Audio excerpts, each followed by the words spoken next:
Bienvenue sur CIV 225+, la chaîne qui décrypte l'actualité ivoirienne en temps réel et analyse les grands enjeux politiques en Afrique de l'Ouest. Ici, nous vous offrons des éclairages clairs, rigoureux et accessibles pour mieux comprendre l'évolution de notre région. Pensez à vous abonner et à activer la cloche pour ne rien manquer de nos contenus. Aujourd'hui, nous nous intéressons à une question majeure, la dissolution des partis dans l'AES, outil de stabilité ou véritable risque pour la démocratie dans la région ouest-africaine actuelle aujourd'hui. Le Niger et le Mali, le Burkina Faso vient aussi de dissoudre les partis politiques. Après justement, je le disais, le Niger et le Mali, cette actualité intervient. Le Parlement de la transition a adopté une loi visant, selon le gouvernement burkinabé, à restructurer la vie politique nationale dans un contexte qu'il qualifie de nécessaire refondation. Pour ses détracteurs, cette mesure constitue un recul démocratique majeur. Issa Koné, Moussa Nikema pour de plus amples détails. Et puis messieurs, on en discute tout juste après. C'est officiel, les partis politiques dont les activités étaient déjà suspendues depuis septembre 2022 au Burkina Faso n'existent désormais plus dans le pays. Selon dit, le Parlement de la transition a voté en faveur d'un projet de loi qui vise, selon le gouvernement, à procéder à une refondation et à une profonde réorganisation de la vie politique nationale. Avant le Burkina, c'était le Niger et le Mali qui avaient décidé de mettre à exécution cette décision de dissoudre les partis politiques. Annoncé officiellement le 26 mars 2025 par le général Abdourahmane Tiani, président de la transition nigérienne, cette décision, selon le secrétaire général du gouvernement, Mahaman Rufai Laouali, fait suite à des résolutions et recommandations issues des assises nationales pour la refondation de la gouvernance. Le pays comptait avant ce dernier coup d'État plus de 160 formations politiques. Puis, 2 mois après, c'était au tour du Mali de passer à l'action. Le 13 mai, à travers un décret lu à la télévision publique, l'actuel régime dirigé par le général Assimi Goïta prendra une décision semblable. Cette dissolution est intervenue après plusieurs événements, dont l'organisation d'une manifestation contre la junte qui a réuni plusieurs centaines de personnes dans la capitale. Tout de suite avec vous, le Burkina Faso vient donc d'entériner la décision du gouvernement. C'est l'Assemblée nationale de transition qui a entériné cette décision. Est-ce un recul démocratique, comme le disent certains? Pour parler de recul démocratique, il faut déjà pouvoir parler de démocratie. Est-ce que lorsque la représentativité, qui est un pilier essentiel de la démocratie, est absente, nous pouvons toujours parler de démocratie? Parlons de démocratie surtout pour les capacités du peuple à se faire représenter. Quand nous analysons ces décisions prises, il y a quand même souvent des prétextes avancés. Certains disent que pour être concentrés sur les questions sécuritaires ou parfois pour atteindre une certaine cohésion nationale. La réalité est que c'est une preuve, une belle preuve d'ailleurs, que celui-là, qui n'a pas su, par ses idées, convaincre les populations d'adhérer à un projet national, veut, au lieu de converger ces diverses opinions, les supprimer et ne laisser vivant que sa seule propre opinion. Donc cela n'est pas forcément d'ailleurs un recul de la démocratie, c'est un recul de la nation elle-même, parce qu'une véritable nation rassemblée, c'est une nation dans laquelle il existe diverses opinions, il existe divers courants de pensée, et que l'ensemble de ces courants de pensée peuvent se donner la main pour aller travailler sur ce qui pourrait être l'essentiel. Mais supprimer tous les courants de pensée et ne maintenir qu'un seul, ce n'est pas forcément aller vers ce qu'on appelle une unité nationale, c'est aller vers peut-être une unicité politique, ou bien, j'ai envie de même dire, c'est une véritable forme de se mentir à soi-même, en se disant que oui, nous avons uni les gens et par la force. Ce qui est sûr, la cohésion nationale ne se décrète pas, et donc en interdisant les partis politiques ou autres, on ne force pas vers une cohésion nationale, bien au contraire, on approfondit les divisions. L'autre aspect qu'ils mettent en avant, comme je l'ai dit, c'est celui de dire que bon, les questions sécuritaires doivent être prioritaires. Malheureusement, les questions sécuritaires ne relèvent pas de l'œuvre des partis politiques ou de l'œuvre des mouvements et organisations politiques, c'est l'œuvre des mécanismes de défense et de sécurité, et ceux-là doivent pouvoir performer indépendamment du jeu politique. C'est ça la nature de la République, qu'il y ait cette séparation non seulement des pouvoirs, mais qu'il y ait cette séparation des rôles afin que chacun puisse jouer pleinement son rôle. Malheureusement, aujourd'hui, on veut tenter de nous faire croire que si les gens ont diverses opinions, ça empêcherait une armée de travailler ou de faire face au terrorisme. Malheureusement, ça donne plus de force d'ailleurs à la terreur. Alors, Kabri Yamba, est-ce qu'on ne pourrait pas aussi donner une certaine crédibilité à ce discours qu'on entend aussi en territoire AES, c'est-à-dire au Burkina, au Mali et au Niger, qui est que on travaillerait à l'émergence d'un modèle politique qui va effectivement, quoi que Cheikh Oumar Doumbia ne soit pas d'accord, permettre l'unité nationale en bannissant totalement le modèle partisan. On l'appelle d'ailleurs au Burkina le système partisan.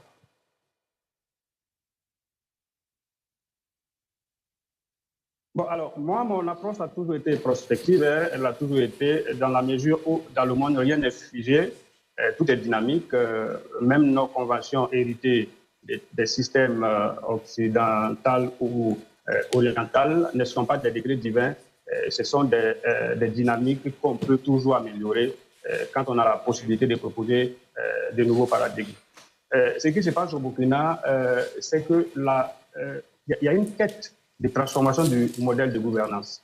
Une quête de transformation du modèle de gouvernance qui est, à mon sens, peut-être idéaliste dans ce contexte actuel où il y a la crise sécuritaire, parce que l'adhésion populaire pour choisir un modèle, un récit propre à nous, hybride, qui puisse intégrer en même temps les valeurs culturelles africaines et les acquis du libéralisme démocratique, et doivent se faire dans un contexte en tout cas holistique, avec l'adhésion de l'ensemble des cerveaux, de l'ensemble des personnalités qui peuvent plus ou moins apporter des idées pour que ce socle-là soit un contenu consensuel et dégager une possible ligne de démarcation de la démocratie qui a aussi démontré ses lacunes. Parce que la démocratie, ce n'est pas seulement que des élections. Les élections aussi ne sont pas seulement que les partis politiques. Il y a des modèles de l'expression de la démocratie qui peuvent surpasser ou dépasser le choix des dirigeants par le vote, le mode du scrutin. Donc, le problème qui va se passer ici, que je vois, est que le contexte actuel, avec un régime militaire où pratiquement le pays est dans une dynamique de militarisation de la société, va poser un problème fondamental des libertés. Ça va poser un problème fondamental de l'expression plurielle des idées. Et on risque de se retrouver dans un contexte où c'est plutôt l'âme qui a le pouvoir que le cerveau. Très bien. Alors, docteur Arthur Kamena Yoboué.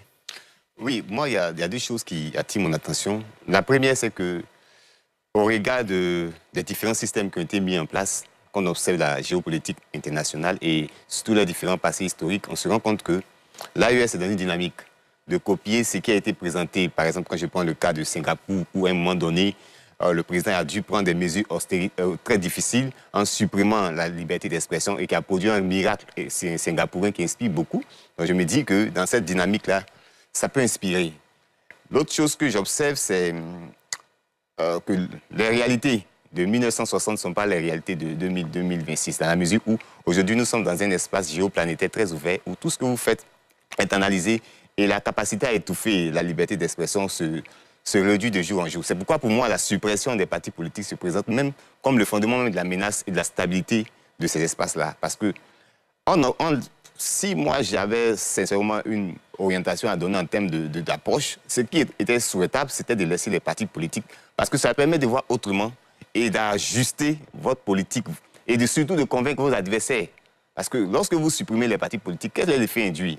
C'est que ces personnes qui n'ont pas la capacité de s'exprimeront autrement. Alors que vous, dans votre manière de vous exprimer autrement, vous avez pris les armes pour arriver au pouvoir. Donc moi, c'est cette ambivalence-là que je questionne. Et je me dis que le fait de supprimer les partis politiques est la source même d'une probable déstabilisation. Et qui pourrait revenir même de la population. Ah, c'est bon, Josias. Alors, pour parler de recul des démocraties, je pense qu'il faut se questionner déjà et regarder si on est déjà en démocratie. Au Burkina, on n'est plus en démocratie depuis un bon moment. Et le 1er avril 2025, c'est le président lui-même qui le disait. Le président de la transition, Ibrahim Traoré, qui disait, pour citer rapidement, il faut le rappeler, ici, nous ne sommes pas en démocratie. Nous sommes en révolution progressiste populaire. Alors, la révolution progressiste populaire, c'est la façon néo de ce qui était à l'époque la RDP, la révolution démocratique et populaire, qui a été initiée à partir du 4 août 1983 par M. Sankara. Alors, lorsqu'il lance cet appel-là, lorsqu'il lance ses propos et on va dire, cette conception nouvelle du Burkina Faso, il s'inscrit également dans la raison pour laquelle il a réalisé ce qu'il a fait en septembre 2022, le coup d'État. Il est venu pour une révolution. Et lorsqu'on parle de révolution, on parle de changement généralement radical et direct du système, qu'il soit social, politique, dans lequel on se trouve. Donc, lorsqu'il dissout, à partir de cet instant, les partis politiques, ça converge avec cette volonté qu'il a inspirée en septembre 2022, lorsqu'il réalisait le coup d'État. Mais ça ressemble aussi à quelque chose qu'on a connu, nous, Ivoiriens, en Côte d'Ivoire. Lorsqu'on avait la Première République, avec la première constitution, donc la constitution de 1960, pardon, celle de 1958, qui a été par la suite celle de 1960, on avait à l'article 7 le principe selon lequel il fallait qu'on ait plusieurs partis politiques qui puissent également s'exprimer librement en Côte d'Ivoire. Le président Houphouët-Boigny a jugé bon selon sa lecture future de la Côte d'Ivoire, qu'il ne fallait pas permettre à ce que ces partis politiques puissent exister. Donc, dans l'ensemble, on a une sorte de parti unique, parti État. Quelle a été la finalité? On a eu par la suite, en avril 1990, le retour du multipartisme. Mais on a connu, avant d'arriver en 90, une sorte d'évolution économique, de progression du pays. On a parlé même du miracle ivoirien.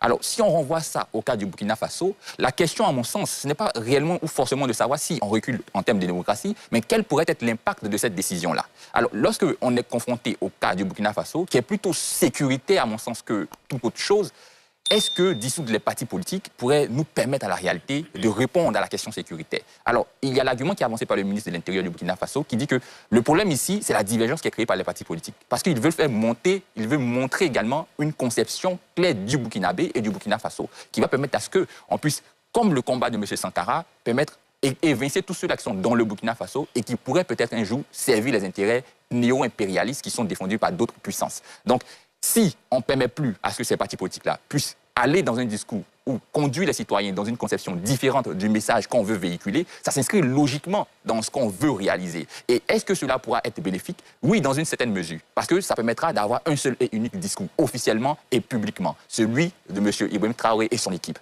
Donc on pourra réussir peut-être à formater, à reconstituer, à recréer le Burkinabé. Mais dans le long terme, si on n'arrive pas forcément à résoudre le problème qui est celui de la sécurité, est-ce que ceux qui sont ou qui ont été des partis politiques ou dans ces partis politiques-là ne vont pas utiliser d'autres canaux par la suite pour pouvoir s'exprimer?